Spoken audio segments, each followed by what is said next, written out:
আসসালামু আলাইকুম। এখানে আমি ছোলার ডাল ভিজিয়ে রেখেছিলাম 10 মিনিট আগে। আমি রাত্রে কিন্তু ভিজাইনি, 10 মিনিট আগে ভিজিয়ে নিলাম। কিন্তু এখনও কিন্তু ভালোভাবে হয়নি, মানে ভালোভাবে ভিজেনি। এখানে এক টুকরো মাছের মাথা ছিল, আজকে মনে করলাম মাছের মাথা দিয়ে ছোলার ডাল রান্না করব। আর এখানে পেঁয়াজ কেটে নিয়েছি আমি, আর কি কি মশলা অ্যাড করেছি বন্ধুরা দেখতে থাকেন। এখানে কড়াইটা গ্যাসে বসিয়ে দিয়েছি, তেল দিয়ে দিলাম। এবার লবণ হলুদ দিয়ে মাখিয়ে নিলাম, মাথাটা দিয়ে এবার ভেজে নিব। এখানে ডালটা কিন্তু আমি জলটা ঝরিয়ে নিয়েছি ভালোভাবে ধুয়ে। এবার মাছের মাথার মধ্যে দিয়ে দিলাম, মানে ভেজে নিব একসঙ্গে। মাছের মাথাটাও কিন্তু আমার ভাজা হয়ে গেছে, ভেজে তারপরে কিন্তু আমি ছোলার ডালটা দিয়েছি। এবার মাথার সঙ্গে একসঙ্গে ছোলার ডালটা একটু ভেজে নিব। ভেজে নিলে কিন্তু খেতে কিন্তু দারুণ লাগে ডালটা, আর রেস্টুরেন্টের থেকেও কিন্তু ভালো লাগে। আর বাইরে এত সুন্দর লাগে, মাছের মাথা কিন্তু নষ্ট করবেন না। এভাবে কিন্তু বাড়িতে ছোলার ডাল থাকলে রান্না করে নেবেন। ছোলার ডাল বা মটরের ডাল বা মুগের ডাল, যেটা দিয়ে রান্না করতে পারেন। আমার কাছে কিন্তু ছোলার ডাল ছিল, ওই জন্য আমি ছোলার ডাল দিয়ে কিন্তু আজকে আমি ঘন্টটা তৈরি করব। আর খেতে কিন্তু এত দুর্দান্ত লেগেছিল, কী বলবো। শুধু ডালটা দিয়ে ঘন্টটা দিয়ে কিন্তু ভাতটা পুরো ভাত খেয়ে নিতে পারবেন, তরকারি কোনো দরকার হবে না। দেখো ভালোভাবে একটু আমি ভালোভাবে ভাজিনি, কিন্তু একটু আমি ডালটা ভেজে নিলাম। এখানে প্রেসার কুকারে একটু আমি জল দিয়ে দিলাম, আমি গ্যাসে কিন্তু বসিয়ে দিয়েছি। এবার ডালটা আর মাছের মাথাটা এখানে প্রেসার কুকারের মধ্যে দিয়ে দিব, দিয়ে কিন্তু একটু সিদ্ধ করে নিতে হবে।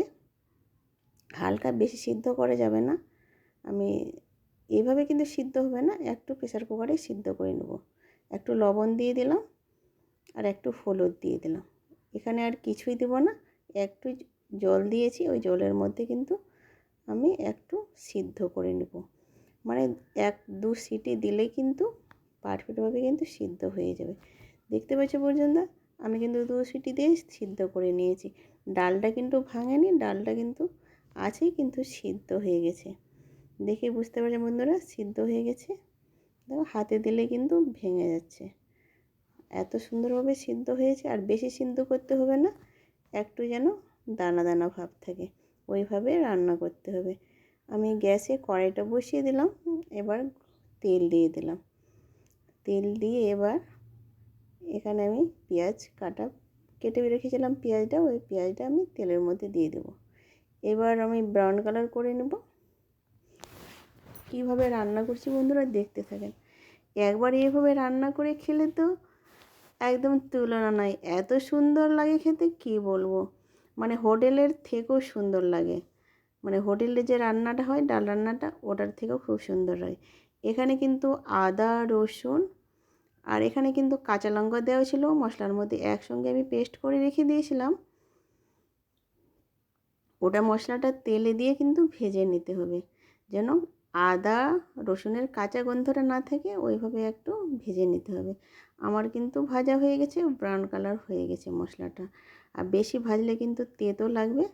দেখো ডাল থেকে মাছের মাথাটা একটু আমি উঠিয়ে নিলাম, মানে টুকরো টুকরো হয়ে গেছে। একটু দিয়ে আমি মশলার মধ্যে একটু ভেঙে দেব। আর এত সুন্দর লেগেছিলো খেতে কী বলবো।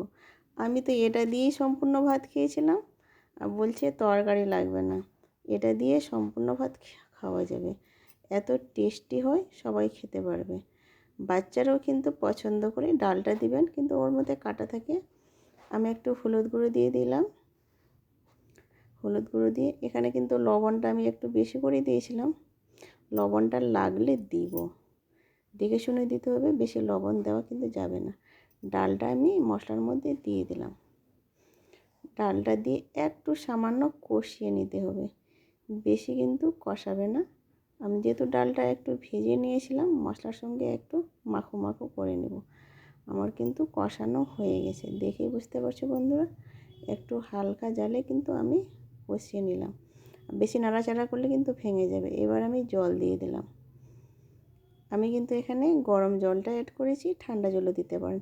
একটু আমি শুকনো লঙ্কার গুঁড়ো দিলাম, কেন আমি কাঁচা লঙ্কা দিয়েছিলাম, যেহেতু আমার শাশুড়ি আম্মা কিন্তু ঝাল পছন্দ করে একটু, ওই জন্য একটু আমি শুকনো লঙ্কার গুঁড়ো দিয়ে দিলাম। বাট আমি দিতে চাইছিলাম না, কিন্তু আমার শাশুড়ির জন্য দেওয়া হলো। এখন একটু জিরে গুঁড়ো দিয়ে দিলাম। এখানে কিন্তু কাঁচা জিরে গুঁড়োটা দিয়েছি। আর আমি কিন্তু আগে মশলার সঙ্গে ভাজিনি, পরে দিলে কিন্তু টেস্টটা বেশি আসে। আর দেখো কিছুই দিইনি, আদা রসুন আর পেঁয়াজ আর জিরে গুঁড়ো, এটাই। একটু আমি ধনেপাতা দিয়ে দেবো। আমার কিন্তু হয়ে গেছে মাছের মাথা দিয়ে ছোলার ডালের ঘন্টটা। আর এত সুন্দর হয়েছে দেখে বুঝতে পারছি বন্ধুরা। একটু আমি ঝোল ঝোল ভাব রাখলাম, কারণ যে একটু পরে কিন্তু শুকিয়ে যাবে, আর শুকিয়ে কিন্তু আঠালো হয়ে যাবে, ঠান্ডা হলে কিন্তু শুকিয়ে যাবে। ওই জন্য একটু আমি ঝোল ঝোল ভাব রাখলাম। আর ডালটা খেতে এত সুন্দর হয়েছিল, কি বলবো, মানে বাড়ির সবাই খেয়ে তো পাগল হয়ে গেছিলো। একটা বাটিতে আমি তুলে দেখাচ্ছি কত সুন্দর হয়েছে, কালারটা কিন্তু খুব সুন্দর হয়েছে, খুব লোভনীয় হয়েছে। এভাবে রান্না করে দেখবেন আমার মতো, সবাই কিন্তু পছন্দ করবে, চেটে পুটে খেয়ে নেবে। একটু বন্ধুরা লাইক দিয়ে ভিডিওটা দেখবেন, ভালো লাগলে সাবস্ক্রাইব করে রাখতে পারেন।